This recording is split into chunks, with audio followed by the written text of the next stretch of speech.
Fala galera, beleza? Mais um vídeo aqui no canal, mais um vídeo do Tópico ML 101. Nesse vídeo nós vamos falar sobre regressão logística. Bom, antes de tudo, deixa o like no vídeo, não esquece de assinar o canal se você não é inscrito e deixa comentários abaixo também que ajuda a fortalecer o canal. E vamos lá pro vídeo. Bom, vamos começar então. Bom, esse vídeo nós vamos tratar especificamente da regressão logística.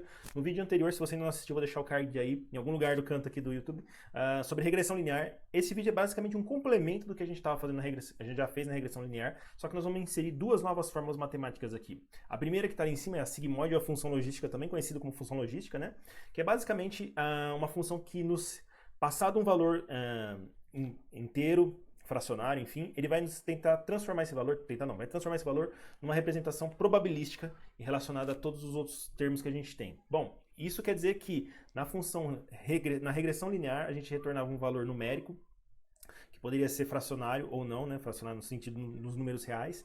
E aqui na sigmoide nós vamos basicamente retornar também esse número meio que fracionário, mas ele vai ser baseado numa proporção de probabilidades, beleza? Proporção não, vai ser relacionada a probabilidades. Bom, de qualquer forma, a gente vai usar ela no nosso cálculo do gradiente, então ela vai entrar após o cálculo do gradiente, tá? O gradiente, a gente vai continuar usando o gradiente descendente da mesma forma, a regressão logística, diferente da regressão linear. Acredito eu não vi nada aqui, tem uma forma fechada de resolução, tá? Então nós vamos usar o gradiente descendente aqui na regressão logística para fazer, encontrar os valores das variáveis que a gente está procurando, né? O resultado das variáveis que a gente está procurando. Fora isso, como função de custo, que a gente acabou usando o MSE na regressão linear, aqui nós vamos usar o terceiro item aí, que é a entropia cruzada, que vai nos mostrar se o modelo está aprendendo ou não, se o custo está diminuindo, né, se o gradiente está descendo a curva certinho, encontrando um mínimo local ou um máximo ali de descida, certo? Então a entropia cruzada vai nos dar uma ideia se o modelo está aprendendo, está diminuindo o custo, aí, o erro de encontrar os valores probabilísticos aí que a gente quer, beleza? Então, vamos lá. Aqui estão as fórmulas, então basicamente a gente vai usar a sigmoide. A sigmoide vai ser uma função que vai entrar bem aqui no meio, então eu estou com o mouse meio trocado, mas a função, isso aqui está errado, mas tudo bem. A função que a gente tem basicamente de gradiente é essa daqui, né? Quando a gente pega o resultado da aplicação do xw, né, mais b, a gente tira do y que a gente tem, que é a nossa variável, multiplica por x, mas a sigmoide vai entrar nesse cálculo aqui no meio. Então a gente vai ter basicamente esta transformação aqui, onde a gente vai por aqui, tá bem pequenininho, né, o θ menos x, θ vezes x, né, tá faltando mais aqui, mas enfim, é a mesma fórmula que a gente tinha lá, só que a gente vai aplicar a sigmoide nesse resultado aqui. Nós vamos ver no código isso daí, como que é em prática. E a entropia cruzada aqui, né, cross entropy loss, vai ser essa fórmula aqui, que ela é relativamente bem grandinha, mas no final das contas os termos acabam se repetindo um pouco também, porque tem a ver com função probabilística aqui, a da sigmoide, então a gente precisa calcular dessa forma, usando log e tudo mais, tá? Não vou entrar em detalhes porque ela é um pouquinho mais complexa e tem a ver mais com teoria, se não me engano, com teoria de informação, mas a gente pode fazer um vídeo depois sobre especificamente isso. Mas vamos lá dar uma olhadinha no código, onde a gente vai aplicar essas fórmulas matemáticas aqui, para a gente calcular basicamente a probabilidade de um item ser ou não. Na regressão logística é importante lembrar que a gente normalmente trabalha com duas classes, então um sim, um não, se o e-mail é spam ou não, e assim sucessivamente.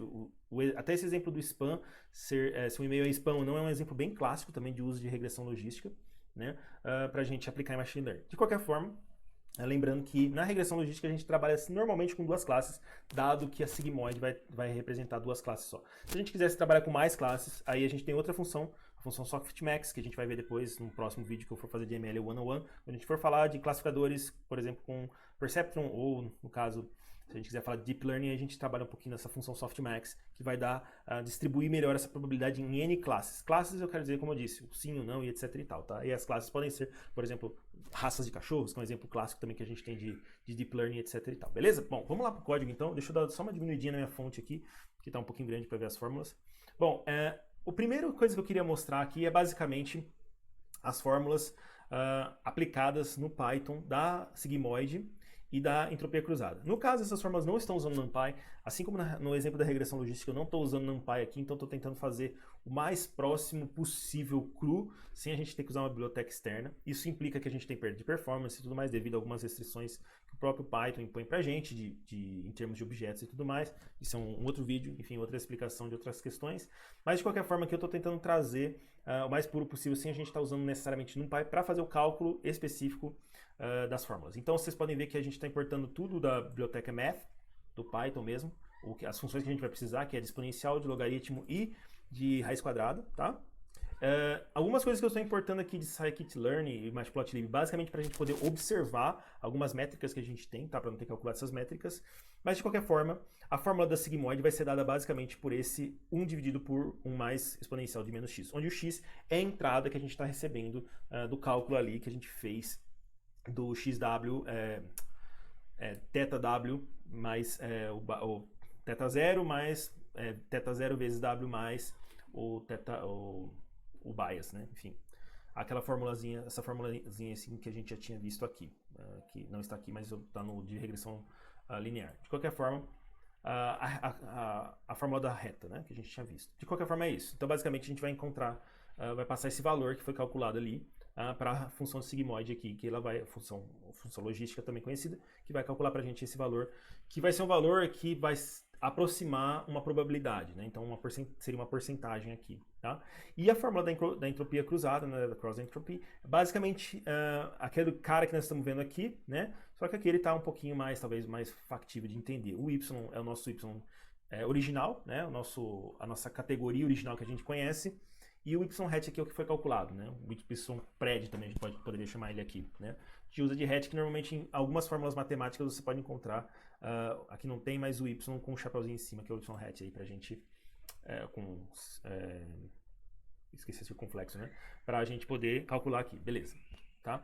Então ela basicamente está distribuída aqui dessa forma, na mesma forma que a gente calculou aqui, e os y e os x estão a mesma coisa aqui. Isso aqui também está trocado. Enfim, de qualquer forma, vamos lá. Com isso a gente consegue fazer criar a nossa função logística, né? Nossa regressão logística, nos mesmos modos que a gente fez a regressão linear no vídeo passado, criando um weight, um peso e um bias aqui, que vão ser aplicados nos nossos dados. Então a gente vai ter uma quantidade de épocas, né? A gente vai ter um custo, aqui na regressão linear eu não calculei o custo para ver a curva de custo, mas aqui a gente vai poder ver um declínio. Não printei, não estou plotando a curva, mas a gente vai poder ver o declínio do custo. E aí basicamente a gente vai passar por todo o nosso dataset aqui. A gente vai aplicar basicamente a fórmula da reta, então o peso vezes o x que a gente está recebendo, mais o bias que a gente está calculando. Isso vai dar a nossa reta lá, e a partir daí com esse valor a gente aplica a sigmoide em cima. Perceba que aqui eu estou passando item a item do dataset, né? Como a gente está fazendo o mais simples possível, eu estou pegando um item do dataset, fazendo o cálculo dele, passando a sigmoide, calculando essa probabilidade, verificando qual que é o erro do valor original com o valor que foi calculado, pegando isso, fazendo o gradiente, aplicando o learning rate aqui, que vai fazer a descida do gradiente, né? Que é esse weight aqui. Então a gente vai tirar do peso, vai tirar o gradiente para ele começar a fazer a descida do peso. E o bias também, mesma coisa aqui, só que aí a gente vai tirar o erro. E aí calculando basicamente a cross entropia para a gente poder ver essa curva de declínio do erro aí, tá bom? Basicamente aqui eu estou fazendo só acumulando aqui o custo, né? Dividindo pela quantidade de itens, que é basicamente na fórmula aqui. Que é esse 1 menos m aqui, né? E aqui embaixo nós estamos fazendo basicamente, a cada 100 épocas eu estou fazendo um print de quanto que foi esse custo, né? De tal época, tal custo. Então a época 100, quanto que foi o custo, assim sucessivamente. E caso o custo não diminua, né, que eu estou fazendo só uma verificação, o custo atual e o custo anterior, se depois de 100 épocas ele não diminuiu, eu simplesmente vou sair fora, porque basicamente meu modelo não está aprendendo mais nada aqui no caso. Não é necessariamente uma questão importante fazer isso, mas você pode fazer para o seu gradiente não explodir para o infinito, por exemplo, e você não ter problemas. Isso aqui, na verdade, não vai necessariamente causar o problema do gradiente, mas quando o custo já está no zero, né? Se o custo estiver no zero, basicamente no zero, pode ser que o gradiente já comece a estourar e vai para o infinito e você vai perder. Isso pode acontecer por outras razões também, o custo necessariamente não diminuir, né? Mas de qualquer forma aqui é um critério de parada, vamos dizer assim, para eu não ter que rodar todas as minhas épocas. Eu estou colocando 1000 iterações de épocas e o learning rate aqui de menos 3, 1 a menos 3, desculpa, que é da 0.001, tá? Então, basicamente, ao executar esse cara aqui, ele vai mostrar duas coisas pra gente, e aí eu vou precisar só dar uma pausinha aqui rapidinha para poder pegar no meu terminalzinho aqui no OBS, colocar o nosso cara aqui, que é basicamente o... deixa eu ver onde que ele tá, peraí que eu não tô vendo ele. Deixa eu ver se ele tá rodando aqui, que é basicamente... esse cara não faz nada, desculpa. Mas no próximo cara que é o que interessa pra gente. Bom, esse cara aqui era só mesmo para apresentar as funções, ele tá um arquivo separado, desculpa. Então tem plotando algumas outras coisas que a gente vai conversar depois. Mas basicamente esse aqui é o arquivo principal, onde o nosso main aqui, nosso main aqui, vai basicamente criar um dataset fake. Esse dataset vai ser um dataset no estilo notas, então quem tirou determinada nota vai passar e quem não tirou determinada nota vai passar, né? Então é basicamente um dataset bem simples, sintético, só para verificar se o aluno passou ou não, dado a nota dele. Não tem muito segredo aqui, né? Isso não precisaria nem fazer uma regressão logística para isso, mas a gente está fazendo só como exemplo aqui, tá? Então eu vou plotar os valores, né? E aí eu vou dividir aqui treino e teste. Isso é uma coisa que eu não conversei na regressão logística, na regressão linear, mas normalmente quando a gente vai treinar um modelo de machine learning ou de deep learning, a gente separa dados para teste e dados para treino, né? Para treino e para teste, no caso. Os dados de treino a gente vai treinar o modelo e os dados de teste depois a gente vai avaliar esse modelo para verificar quão eficaz ele é. Bom, de qualquer forma, a gente vai rodar aqui a nossa regressão logística, que é o código que a gente acabou de passar. E aqui eu vou basicamente fazer um cálculo aqui para verificar quanto que teve de acurácia nesse modelo nosso. Detalhe que a gente só está retornando o weight e o bias, a gente não retorna a acurácia desse modelo nem nada, mas a gente retorna os pesos, né? Que tem, e aí basicamente eu estou passando novamente pelo dataset, calculando novamente a sigmoide, mas aí eu estou usando só já o peso e o bias treinado, né?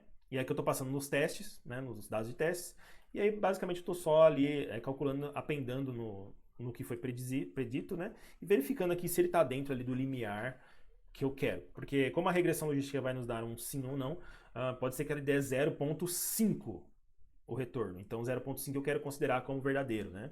Eu quero considerar como um sim, e tudo que for abaixo de 0,1 eu quero retornar um false. Então eu estou fazendo esse cálculo aqui, eu tenho que encontrar esse limiar no meio aí, que vai ser 50% normalmente. Pode ser mais, pode ser menos, mas no geral eu acho que é 50, o pessoal acaba colocando 50% aqui, beleza? Então, calculei a acurácia, a gente vai fazer um print da curva ROC, que não interessa aqui nesse caso, vai dar basicamente uma reta, né? Porque ela vai estar dando 100%. E aí, basicamente, aqui a gente vai mostrar, vai fazer um cálculo e vai usar a regressão logística do scikit-learn só para a gente verificar se está dando a mesma métrica, 100% no caso aqui. Então, eu vou só rodar esse cara aqui agora. Então, deixa eu só colocar aqui no chat para você. No chat não, desculpa. No chat é bom. Aqui. Então, a primeira coisa que a gente vai fazer é plotar a nossa sigmoide com os nossos dados. Então, a sigmoide é basicamente essa curva que a gente está vendo aí.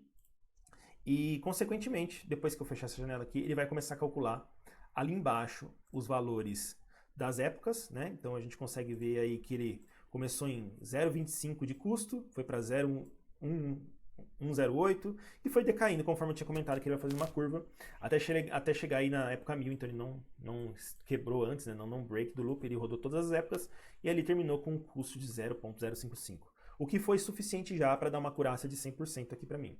E aí a gente consegue ver até a curva ROC, como eu comentei, ela está basicamente uma reta. Então a curva ROC vai nos dar uma precisão de como que está esse modelo, vai estar trabalhando em termos de acurácia. De qualquer forma, esse cara aqui vai dar 100%, então não é tão um exemplo próprio.